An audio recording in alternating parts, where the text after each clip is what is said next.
Hi everyone.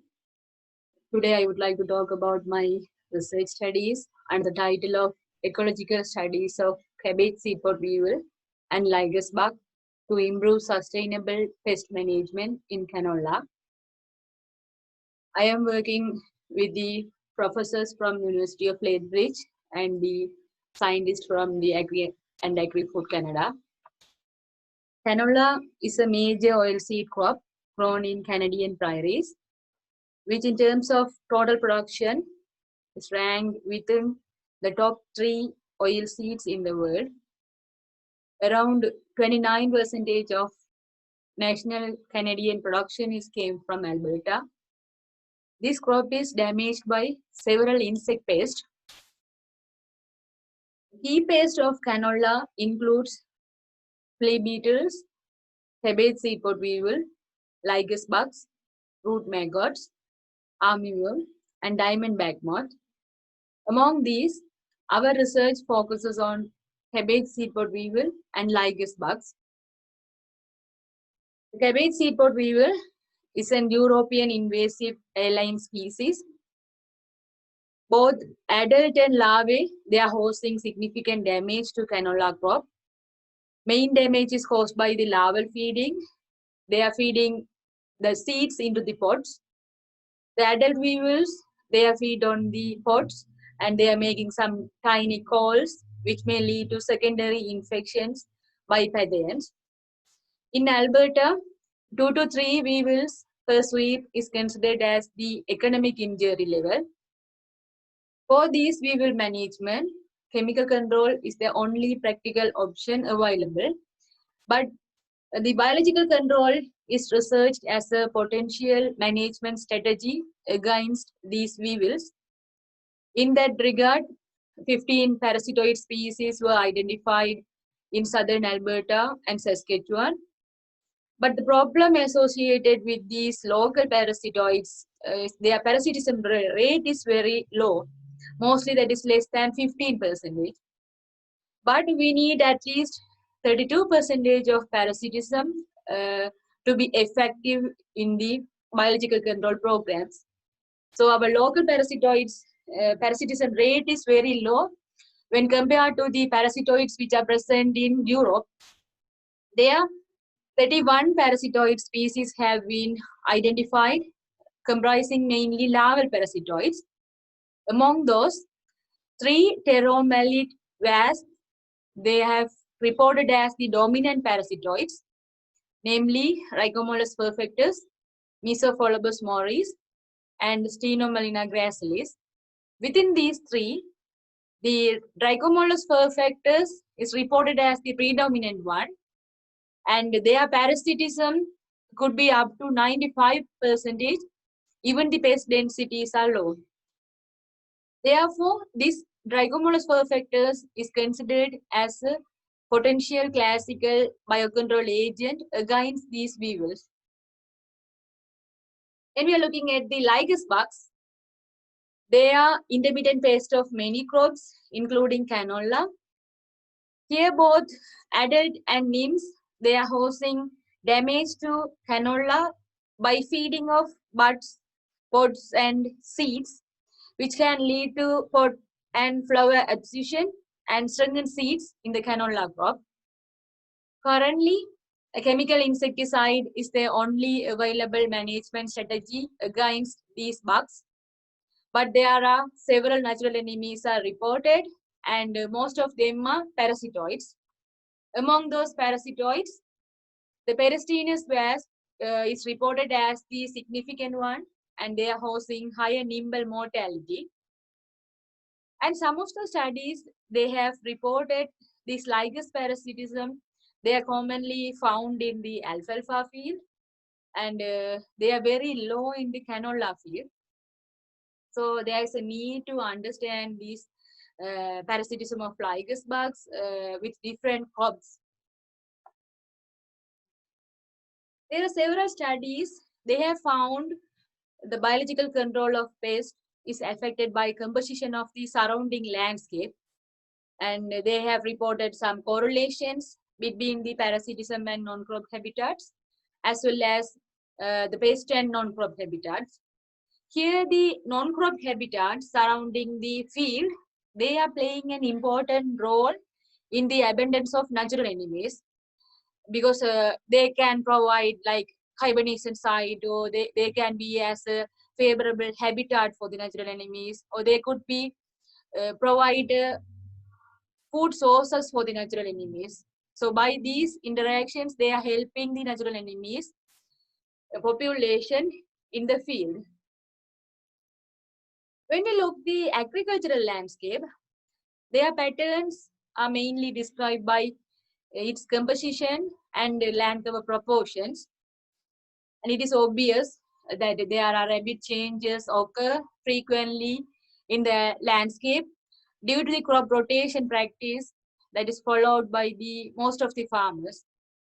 So there might be a chance of carryover effect of previous crops in the current insect population. So this type of carryover effect is already reported with pollen beetle as well as with the cereal leaf beetle. But these effects, they may vary greatly with different insect pests and with different landscapes. So there is a need to understand the effect of landscape structure on this cabbage seed pod weevil and its natural enemies. So we aimed in our research to find out the effect of landscape structure on the cabbage seed pod weevil in canola. And also we are going to assess the carryover effects of previous year crops on the abundance of cabbage seed pod weevil and its parasitoid interactions. Then we are going to evaluate the landscape structure as well as the seeding date on the abundance of lygus bugs in canola. Further, we are going to study about the parasitism of lygus bugs in relation to landscape, as well as we are going to do a comparison between the alfalfa and canola. And finally, we are going to find out the effect of climate on the cabbage seed pod weevil and the lygus bug abundance, because the climate, they are playing a significant role in the insect pest populations. For our study, 42 independent fields were selected, and in each field we documented the landscape structure. So in 2019, we have selected this field, this map, those that area where we selected our fields. Then in each field, we documented the landscape structure by conducting detailed ground surveys in 2-kilometer radius around the field. That 2-kilometer radius area was further divided into 4 circular sectors with an interval of 500 meters. So here, this map that shows the area where we did that land cover documentation. From that documentation, the land cover types were identified and categorized. Then also, the previous year crop cultivated was recorded. So we looked at stubbles which are present in the field, and also we are utilizing the online crop inventory report by Agri and AgriFood Canada. From that surveys, the digital maps were constructed using ArcGIS Pro. So here we can see one example map that shows the complex landscape. So here, most of the land cover is covered by the non-crop habitats. And this one is an example for the simple landscape. So here we can see most of the land cover is covered with the agricultural crops. Then we did a sampling for the cabbage seed pod weevil. It was done by sweeping with a standard sweep net at flowering stage in each canola field. So we took 4 samples of 10 sweeps. So 2 samples were taken from the edge of the field and 2 samples were taken inside the field. So this figure that shows the sampling plan for the cabbage seedpod weevil. Then to estimate the rate of parasitism and larval damage, the main resin from 50 plants were collected in the same area where sweeping was done. And those resin was placed in cardboard emergence boxes, and the emerged parasitoids were preserved in 70% ethanol for further identification. And here the larval and the parasitoids exit holes were counted in the pots to estimate the larval damage. Then in those fields, lygus bug sampling also was done by sweeping at mature pot stage. And here we took 4 samples of 10 sweeps from the edge of the field. And this is the study we are going to do this year. So the lygus parasitism study. So 20 independent canola fields will be selected, and we will do the landscape documentation. And also we are going to select some of the alfalfa field for the comparison studies. Then 50 lygus bug nymphs will be sampled weekly from late May to end of August. And then we will rear the lygus nymphs in the laboratory in 1 liter cylindrical plastic containers. And then we will preserve the emerging parasitoids for further identification. Then the climate study, as usual, the cabbage seedpod weevil and lygus abundance will be estimated by sweeping. And in some fields, we are going to record the soil and air temperature and rainfall weekly. And for all other fields, we are going to collect the data from each weather stations. And for the landscape study, all these data or the results will be analyzed by using R package.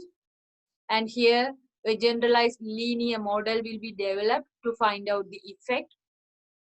And the factors, what we are going to analyze here are, the first one is effect of proportion of different land cover in the current year. And the second one is previous canola crop distance to current field. And the third one is proportion of previous canola in the landscape. And then the climate data will be analyzed by using the regression analysis. So let's see some of the preliminary results, what I have right now for the cabbage seedpod weevil. So this figure that shows the effect of canola cover percentage in the cabbage seedpod weevil population.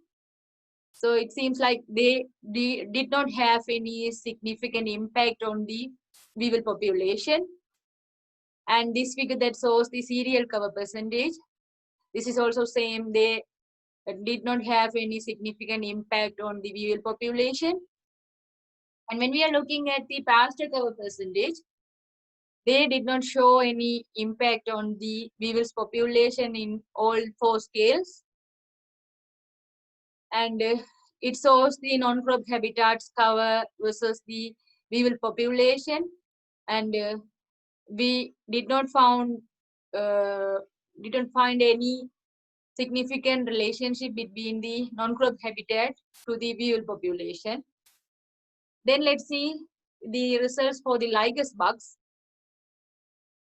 So this figure that shows the non-crop habitats percentage and the lygus.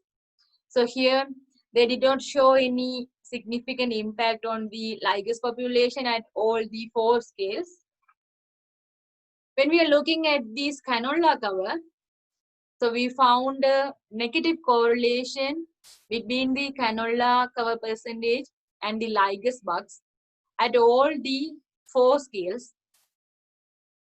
So it may be due to some of the dilution effect, because when the canola cover percentage is high, the lygus number is getting very low. That means they may be diluted when they have more food sources. They may be dispersed evenly to all the field. That's why we got low numbers in higher canola cover percentage fields. Then when we are looking at the cereal cover, so here we observed a positive correlation at 500 meter and 1000 meter scales. And we did not have any significant impact on the ligase abundance at 1500 meter and 2000 meter radius scales. And when we are looking at the pasture, they did not show any significant impact on the ligase population at all these 4 scales. So let me conclude my preliminary results here. So when we are looking at the cabbage seed pod weevil, they did not show any significant relationship with different land cover in that fields. And when we are looking at the ligase bugs, they had a positive correlation with the cereal cover at 500 meter and 1000 meter scales. And we found a negative correlation with the canola cover at all these 4 scales. Finally, I am taking this opportunity to thank my supervisory committee members and the funding agent who are supporting our research financially, and for the people who helped me in various ways to get this work done. Thank you.